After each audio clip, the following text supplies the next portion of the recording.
नमस्कार। मेरे सामने एक 53 वर्षीय महिला का हाथ है।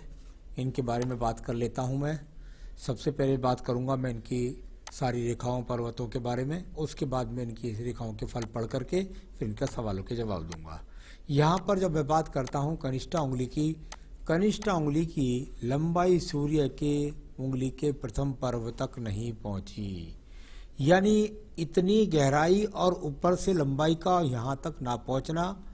दिमाग के अंदर क्रोध जैसा स्वभाव, जिद्द जैसा स्वभाव, साथ ही साथ जल्दबाजी, या ऐसा कह सकते हैं कि व्यक्ति के जीवन के अंदर, महिला के जीवन के अंदर बहुत ज़्यादा संघर्ष कराती हैं ऐसी उंगलियां। तो ये अपने आप में कुल मिलाकर संतुष्ट नहीं करने देती अपने जीवन को आर्थिक स्थिति के अनुसार। यहाँ पर बात करता हूँ मैं सूर्य की उंगली के बारे में। सूर्य की उंगली आपके जीवन में आपकी मान सम्मान के लिए जानी जाती है, और जब इस उंगली की लंबाई आपकी बृहस्पति की उंगली से लंबी नहीं होती तो निश्चित रूप से आपके जीवन के अंदर उतनी ऊंचाइयों को, जिस ऊंचाइयों को व्यक्ति प्राप्त करना चाहता है, बहुत संघर्ष करने के बाद ही प्राप्त कर पाता है। कितनी बार तो देखने में आता है प्राप्त भी नहीं कर पाता। किसी प्रकार के कोई बदनामी का योग यहाँ पर नहीं है। साथ ही साथ अगर मैं यहाँ पर देखूँ तो कोई बहुत बड़े रोग के संकेत भी यहाँ पर नजर नहीं आ रहे हैं। अब बात करता हूँ मैं आपकी शनि की उंगली के बारे में। शनि की उंगली यहाँ धन की उंगली के रूप में जानी जाएगी। धन की उंगली की अगर मैं बात करता हूँ तो इस पर अगर देखें तो अपने आप में कोई बहुत बड़े ऐसे इश्यूज नहीं हैं जिससे ऐसा ना लगे कि व्यक्ति अपने जीवन में कर्ज से मुक्ति हो ही नहीं पाएगा। कुल मिलाकर के आपके जीवन में अगर वैसी स्थितियाँ आएंगी तो आप उनको प्राप्त पूरी तरीके से मिटा जाएंगी, इसमें कोई भी शक नहीं है। अब बात करता हूँ मैं यहाँ पर आपकी बृहस्पति की उंगली के बारे में। बृहस्पति की उंगली के सेकंड पर्वत पर स्केचित रेखाएं, नीचे के पर्वत पर स्केचित रेखाएं, यानी संतान के लिए जैसी शिक्षा आप कराना चाहती हैं ऐसी शिक्षा ना हो जाना। साथ ही साथ संतान का कुछ थोड़ा सा वर्तमान में जिद का सा स्वभाव चलना, या उनके प्रति आप डिसिप्लिन का भाव रखते हैं, इस वजह से थोड़े विचार नहीं मिलते हैं। पति के साथ भी कुछ इस तरह की स्थिति है।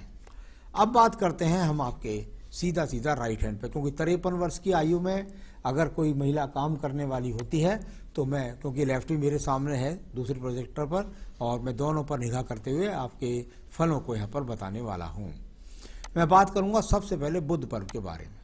बुध का पर्व पर जब मुझे अच्छी रेखाएं नहीं मिलती, यानी खड़ी रेखाएं नहीं मिलती या स्पष्ट रेखाएं नहीं मिलती, तो ये जीवन के अंदर अगर आप देखेंगे तो खुद आपको ऐसा लगेगा कि कुछ धुंधली सी आपस में एक दूसरे को काटने वाली रेखाएं हैं जो अच्छे फलों को नहीं देती। यानी आपके जीवन के अंदर जो धन जैसी बातें हैं उनके अंदर तो निश्चित रूप से यहाँ संघर्ष दिखाई देता है। आप अपने धन की स्थिति से कुल मिलाकर संतुष्ट नजर नहीं आती, इस प्रकार का यहाँ संकेत बना हुआ है।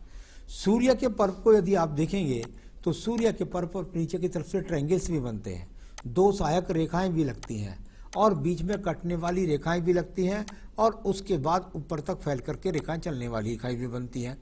यानी इस प्रकार की जीवन के अंदर संगति है कि आप यदि चाहें तो संविदा की जॉब प्राप्त कर सकते हैं। राज्य सरकार की पहुंचने के लिए बहुत ज़्यादा मेहनत करें तभी ऐसा व्यक्ति पहुंच पाता है। यानी अपने आप में सूर्य पर्वत पर इस प्रकार की बहुत सारी रेखाएं जब ट्रायंगल्स बनाकर चलती हैं तो अपने आप में यब भी बना रही हैं, एक्स भी बना रही हैं, जीवन का संघर्ष को बढ़ा रही हैं। तो ये वो रेखाएं हैं जिनके कारण आप अपना सम्मान बनाए रखेंगे चाहे कैसी भी स्थिति है, और उससे आप अपने धन की आपूर्ति कर पाएंगी। मैं बात करता हूँ इसके बाद में शनि पर्व के बारे में। शनि का पर्व पूरी तरीके से आप देखेंगे तो यहाँ ये रेखा ऊपर गई और यहाँ 53 वर्ष के बाद जा रही हैं, और उसके बाद ये संघर्ष बन रहा है, फिर ये यव जैसी स्थिति और कुछ सहायक रेखाओं के रूप में खड़ी हुई रेखाएं। इसको मैं बहुत बड़ा बुरा पर्व नहीं बोल सकता। यहाँ पर इन आड़ी जैसी रेखाओं को हम बहुत प्रारूप से बहुत तरीके से पढ़ सकते हैं, लेकिन इसका जो असली निचोड़ है वो ये है कि आपके जीवन के अंदर आपकी आवश्यकताओं के लिए आपका भाग्य पूरी तरीके से आपके साथ नहीं है, संघर्ष से आपको भाग्य बनाना पड़ रहा है। मैं बात करता हूं इसके बाद में आपके बृहस्पति पर्व के बारे में। बृहस्पति का पर्व और यदि आप हाथ खोल देती तो शायद ये जो थोड़ा सिकुड़न है हाथ के अंदर बृहस्पति पर वो खत्म हो जाएगी। यहाँ पर ये इस तरह का एक चिन्ह ये आपके पास दिखाता है आपकी स्मरण शक्ति के लिए। जब इस प्रकार की रेखाएं हों और तो इलझ करके चलें थोड़ा सा, तो ऐसा कह सकते हैं पति पत्नी के बीच में वैचारिक मतभेद, साथ ही साथ ईश्वर के प्रति आस्था के लिए पूरा समय ना मिल पाना, और यहाँ अपने रूप से जैसे आप संतान के लिए जो आप पूर्ति चाहती हैं वो ना कर पाना, ऐसी स्थितियां यहाँ पर बनी हुई हैं बृहस्पति के पक्ष से। मैं बात करता हूँ इसके बाद में आपकी हृदय रेखा के बारे में। अगर आप हृदय रेखा को पढ़ेंगी तो आपको इसमें दीप भी नजर आएंगे, इसमें यप भी नजर आएंगे, आपको यहाँ पर बहुत सारी आड़ी तिरछी खर्ची रेखा कटती नजर आएंगी। इतनी सारी रेखाएं जब आपस में एक दूसरे को काट करके चलें तो स्वास्थ्य का तो ध्यान रखना ही चाहिए। साथ ही साथ मन के अंदर कितनी पीड़ा है, मन में कितनी अशांति है, ये इस बात को दिखलाने वाली रेखाएं भी है। यानी आपको स्वास्थ्य का भी ध्यान रखना पड़ेगा और मन को भी शांत करना पड़ेगा। अगर आप मन को शांत नहीं करेंगी तो आप किसी बड़े रोग का सामना कर सकती हैं। मैं बस आपको इतना ही कह सकता हूँ। चलिए अब बात करते हैं आपके निम्न मंगल पर्व के बारे में। जहाँ तक दोनों ही हाथों में देख रहा हूँ निम्न मंगल पर्वत बहुत ज़्यादा पीड़ित दिखाई देता है। अब इस तरह का निम्न मंगल पर्व बहुत ज़्यादा जब पीड़ित हो तो कितनी बार मन के अंदर ऐसा आता है, आप निराशावादी हो जाते हैं, आपके अंदर उम्मीदें खत्म हो जाती हैं। कभी आप जिस मकान में रहते हैं उसमें सुकून आपको मिलता ही नहीं है, आपको कुछ ना कुछ परेशानियों का सामना करना ही पड़ता है। यानी कुल मिलाकर भूमि जमीन से अपने आप से संतुष्ट ना होना और उनके द्वारा लाभ न मिलना, ऐसे संकेत यहाँ पर दिखलाई पड़ते हैं। मैं बात करता हूँ इसके बाद में आपकी बुद्धि रेखा के बारे में। बुद्धि रेखा और बुद्धि रेखा से अगर आप देखेंगे तो कई ऊर्जात्मक रेखाएं यहाँ से निकलती दिखाई देती हैं।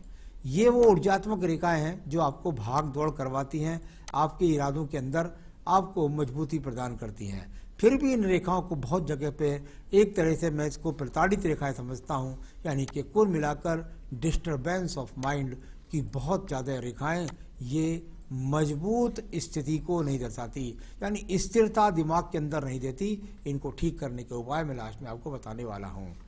अब बात करता हूँ द्वितीय मंगल पर्व के बारे में। द्वितीय मंगल पर्व से हम जान पाते हैं कि क्या हमारे जीवन में कोई तलाक का सामना तो नहीं, कोई झगड़े झंझट का तो नहीं, कोई मुकदमा तो नहीं, कोई कोर्ट कचहरी तो नहीं। इस तरह का संकेत यहाँ पर कहीं भी दिखलाई नहीं पड़ता। चलिए मैं बात करता हूँ इसके बाद चंद्र पर्वत के बारे में। चंद्र पर्वत जो आपकी मानसिक स्थिति को मजबूत दिखाने के लिए दिखाया जाएगा। चंद्र पर्वत पर इस प्रकार की कोई ऐसी रेखा नहीं है जिससे कि आप डिप्रेशन का शिकार हो सके।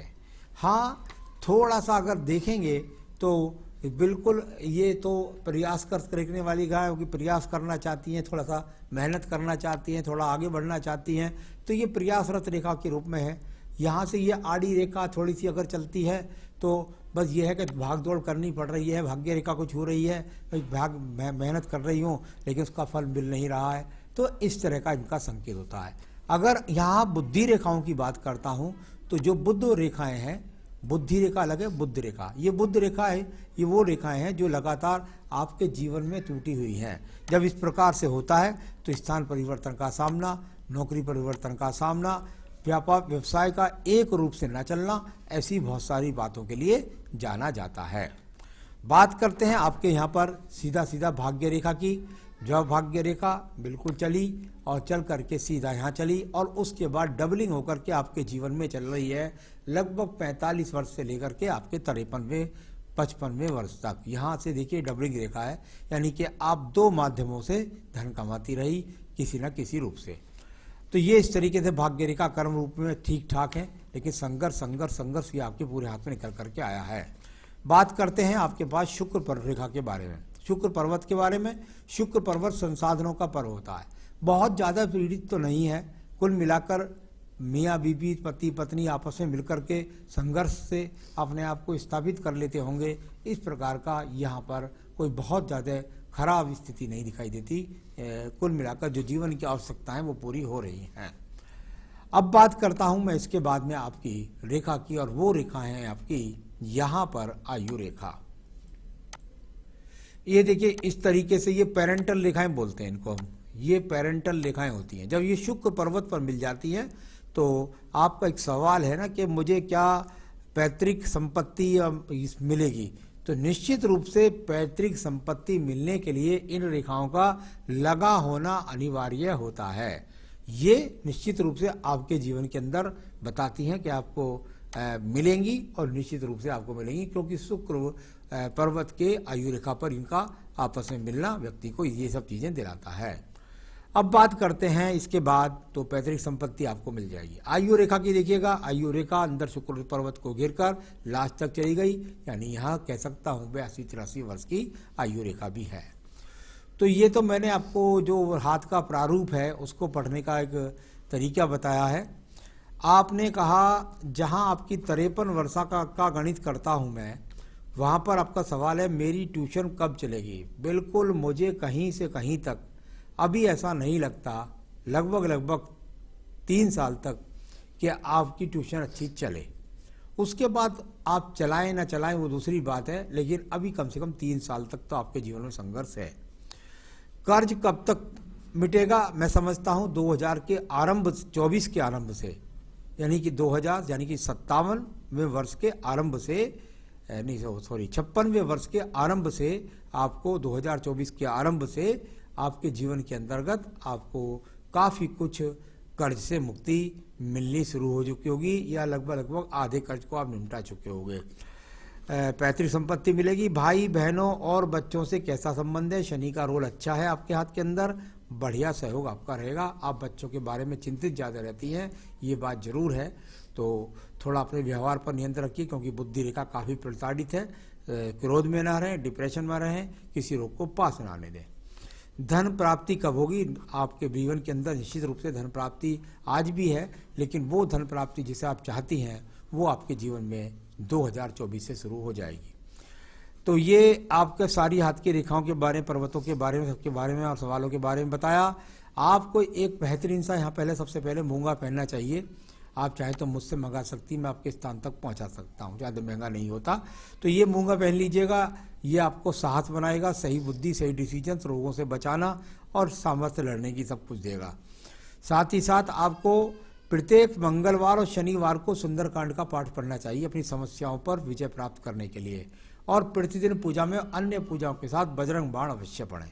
इतना कर लीजिए, फिर आपके जीवन में काफ़ी कुछ आपको सुख संपत्ति प्राप्त हो जाएगी। नमस्कार।